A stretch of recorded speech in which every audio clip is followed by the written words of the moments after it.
በስመ አብ ወወልድ ወመንፈስ ቅዱስ አሐዱ አምላክ አሜን። በስመ አብ ወወልድ ወመንፈስ ቅዱስ አሐዱ አምላክ አሜን። በስመ አብ ወወልድ ወመንፈስ ቅዱስ አሐዱ አምላክ አሜን። በድጋሚ እንደምን ሰነበታችሁ፣ እንደምን ቆያችሁ፣ እንደምን አመሻችሁ። አሜን። የአምላካችን የልዑል ባሕርይ ቅዱስ እግዚአብሔር ስሙ የተመሰገነ የከበረ ይሁንልን። እናታችን እመቤታችን ቅድስት ድንግል ማርያም ስሟ የተመሰገነ ይሁን። ቅዱሳን ጻድቃን ሰማዕታት እንደየክብራቸው ስማቸው የተመሰገነ የከበረ ይሁንልን። ዛሬ ማነሳላችሁ ከባለፈ ታሪክ የቀጠለ ነው። ይህን ታሪክ የአፄ አምደ ጽዮን ታሪክ ከአባቶች ጋር የነበረው ቅራኔ ምን ነበር የሚለው ነገር አጠር አድርገን ለማቅረብ እንሞክራለን። ትንሽ ብዙ ጊዜ አጣማው እንትን ስለሚያደርጉት ይሄ መጥራት ያለበት ታሪክ ስለሆነ ነው በደንብ ማንሳት የፈለግኩት ማለት ነው። እና አንዳንድ አጣማው የሚናገሩ አጣማው የቤተክርስቲያን የሚቃወሙ ሰዎች አጣማው የሚተረጉሙበት መንገድ ስላለ ትንሽ መታየት በደንብ መታወቅ ያለበት ነገር ስለሆነ ነው። አፄ አምደ ጽዮን ከአባቶችን ጋር የተጣላበት ምክንያት ምን ነበረ የሚለው ነገር አጠር አድርጌ ለማቅረብ እሞክራለሁ። ከዛ በፊት ግን አባቶች ማን ናቸው፣ ከማን አባት ጋር የተጣላው የሚለው ነገር አጠር አድርጎ ማቅረብ ያስፈልጋል። ስለዚህ ማናቸው አባቶች የሚለው ነገር የመጀመሪያው አቡነ አኖሬዎስ ናቸው። ትልቁ አቡነ አኖሬዎስ ናቸው። ሁለተኛው ታላቁ አባታችን አቡነ በጸሎተ ሚካኤል ናቸው። ሶስተኛው አቡነ አሮን መንክራዊ ናቸው። ከዛ አራተኛው ደግሞ በወቅቱ የነበሩት ጳጳስ ናቸው። ከግብፅ የመጡት አባት አቡነ ያዕቆብ ይባላሉ። ከነዚህ ጋር ነው የተጣላው ማለት ነው። ከነዚህ ጋር የተጣላ ሰው ነው። ስለዚህ እኚህ ሰው አቡነ አኖሬዎስን ገርፎ አቡነ በጸሎተ ሚካኤልን ብዙ ነገር አድርጎ አቡነ አሮን መንክራዊን በብዙ መልኩ ያሰቃየ፣ ከዛም ጳጳሱ ደግሞ በብዙ ነገር እንዲፈተኑ ትልቅ ስራ የሰራ ንጉስ ነው ማለት ነው ይሄ ንጉስ። ስለዚህ አፄ አምደ ጽዮን በዘመኑ በጣም ከሰራቸው መጥፎ ስራዎች መካከል አባቶችን ያሰቃየበት ትልቁ ምዕራፉ ነው ማለት ነው። ትልቁ ምዕራፍ ነው የታሪኩ ምዕራፍ ትልቁ። ከነሱ ጋር የነበረው አለመግባባት በጣም በርካታ ነገሮችን ብዙ ቅዱሳን ብዙ በወቅቱ የነበሩ መነኮሳት እናቶች አባቶች በሙሉ የተቃወሙበት ትልቅ ተቃውሞ የነበረበት ሁኔታ ነው ያለው። ይሄ አባት ይሄ ንጉስ ማለት ነው ምንድን ነበር ያደረገው ከተባለ ለተቃውሞ ያበቃቸው አባቶች ምን ነበር ታሪኩ የሚለው ነገር አጠር አድርጎ ማቅረብ ያስፈልጋል። ያ ምንድን ነው? ምናልባት አባትየው ያርፋል። አባቱ ሲያርፍ የአባቱን ሚስት ነው ያገባው ማለት ነው። ከዛ አባቱ ሚስት ዋርሳ ሲወርስ አባቶቻችን ቅዱሳን በፍጹም ከአንተ የሚጠበቅ ነገር አይደለም ያደረግከው። ከዚህ በፊት ያደረግከው ነገር እናውቃለን። ብዙ ስራዎች ሰርተሃል። ብዙ ከቱርክ ጋር የመጡ ከፈላሾች ጋር ከተለያዩ ከአሕዛቦች ጋር ያደረግከው ጦርነት እናውቀዋለን። እሱም ብቻ አይደለም፣ ግብፅ ድረስ ሄደህ ግብፅ ድረስ የላከው ደብዳቤም እናውቃለን።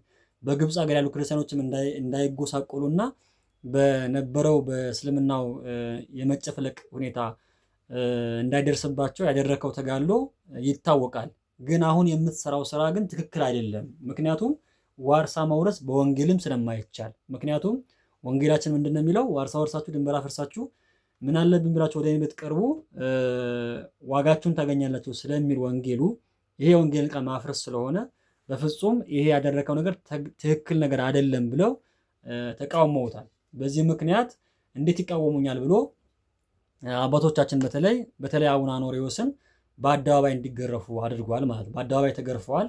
በዚህም ተሰደዋል። ስለዚህ በዚህ ምክንያት በጣም በርካታ መነኮሳት በጣም በርካታ ሊቃውንት በጣም በቃ በወቅቱ የነበሩት አባቶቻችን በሙሉ ተቃውመው እንደነበረ ታሪኩ በደንብ የሚነገር ነው ማለት ነው። ስለዚህ በተለይ አቡነ አኖሬዎስና አቡነ በጸሎተ ሚካኤል ላይ ያደረገው ግፍ ይሄ የሚባል አይደለም። በነገራችን በጣም በርካታ ግፎች ደርሰውባቸዋል። በአደባባይ ተገርፈዋል። በአደባባይ ተሰቃይተዋል። በሰው ፊት ቆመው እንዲገረፉ ሆነዋል። ያ ሁሉ ምንድን ነው የሆነው? በቃ በመቃወማቸው ምክንያት ያደረግከው ነገር ትክክል አይደለም፣ አንተ ንጉስ ነህ፣ ብዙ ሰው የምትመራ አገር የምትመራ ሰው ስለሆንክ ይሄ ኃጢአት ለአንተ የሚገባ አይደለም፣ በፍጹም ንስሐ ግባ፣ ንስሐ ተመለስ ብለው ስለነገሩት ነው ይሄ ነገር ያደረገውና በዚህ ምክንያት ያው አባቶቻችን ብዙ መከራ ብዙ ስቃይ ደርሶባቸው እስከ መሰደድም በሕዝብ ፊት እስከ መገረፍም ስለደረሱ በጣም በርካታ ሊቃውንት በዚህ አኩርፈው እንደነበረ እና በጣም ችግር እንደነበረ በዚህ አገሪቷ ሙሉ ብጥብጥ እንደተነሳ ታሪኩ በደንብ የሚነገር ነገር ነው። በተለይ በጣም በወቅቱ የነበሩ በጣም በርካታ ቅዱሳን አባቶቻችን እነዚህ ደቀ መዛሙርት አሉ 82 የሚሆኑ ናቸው። እነዚህ 82 አባቶች በሙሉ ይህን በመቃወማቸው ምክንያት እስር ቤት ነው ያስገባቸው ማለት ነው። እስር ቤት አስገብቶ ያው ብዙ ነገር አድርጓቸዋል። ይሄ አንደኛው የእሱ መጥፎ ታሪኩ የሚባለው ይሄ ነው ማለት ነው። መጥፎ ታሪኩ የሚባለው ይሄ ነው። ከዛ በኋላ እንዴት ተመለሰ የሚለው ነገር ስናነሳ በተለይ ምንድን ነበር የሆነው? አቡነ አኖሬዎስን ሲያስራቸውና ሲገርፋቸው ዋና መቀመጫው ተጉለት ነበር የሚባለው። ያው ተጉለትና ቡልጋ ሁላችንም እናውቃቸዋለን። ዋና ከተማው መቀመጫው የሱ ተጉለት ነበረ። ተጉለት እኛ አቡነ አኖሬዎስ ሲያስራቸው ምንድነው የሆነው? ከተማ በአንድ ሌሊት ከተማ ሙሉ ለሙሉ በሳት ተቃጥላ ወድማለች። ከዛም እንዳያደረገው እሱ እናንተ ናችሁ በአስማታችሁ እንደዚህ ያደረጋችሁ ብሎ አባቶቻችን ምን አደረጋችሁ ማለት ነው? እናንተ ናችሁ ብሎ በወቅቱ የነበሩ 82ቱን መነኮሳት በሙሉ ያሰረው ማለት ነው። ይሄ እናንተ ጥፋት ነው፣ ወይም ደግሞ ከተማው እንድትቀር ያደረጋችሁት በእናንተ ጸሎት ወይም በእናንተ አስማት ነው የሚል ያልተገባ ንግግር ሁላ ተናግሮ በዚህ ምክንያት በጣም በርካታ ሰዎች በርካታ ተከታዮች ወይም ደግሞ መነኮሳት በዚህ ምክንያት የታሰሩበት ሁኔታ እንደነበረ ታሪካችን በደንብ ይነግረናል። ስለዚህ ይሄ ታሪክ መቀጠል የለበትም ብለው በጣም በርካታ ሊቃውንት አባቶቻችን ተሰብስበው እሱ ጋር በመግባት በመለመን እንዲታረቅ ንስሐ እንዲገባ በማድረግ ከብዙ ጊዜ የፈጀ ንግግር ካደረጉ በኋላ በንስሐ ተመለሰ። ያደረገው ነገር ክፉ እንደሆነ አመነ። ከዛ የታሰሩ አባቶች እንዲፈቱ አደረገ። ንስሐውን ገባ። በነገራችን ላይ መጀመሪያ አቡነ አኖሬዎስ ተቃውሞት በቃ ንስሐ ቅዱስ ቁርባን እንዳይቀበል ከኛ ጋር ስለተጣላ በፍጹም ቤተ መቅደስም እንዳይገባ ቅዱስ ሥጋውም ክቡር ደሙም እንዳይቀበል ብለው አውግዘውት ነበር ማለት ነው። ስለዚህ ከዛ በኋላ ከታረቀ በኋላ ግን በሊቃውንቶቹ አማካኝነት ታርቆ ንስሐ ገባ። የታሰሩ አባቶችን ተፈቱ። ከዛ በኋላ ብዙ ነገሮች ካደረገ በኋላ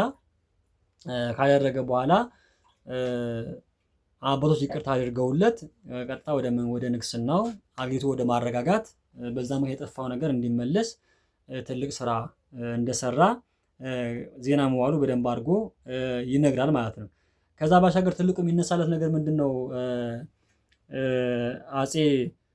አፄ አምደ ጽዮን በትርጉም ስራው ነው በደንብ የሚታወቀው ማለት ነው። ልክ ይሄ ጥፋት ጠፍቶ ከታረቀና ንስሐ ከገባ በኋላ ወዲያው የወሰደው አክሽን ምንድነው?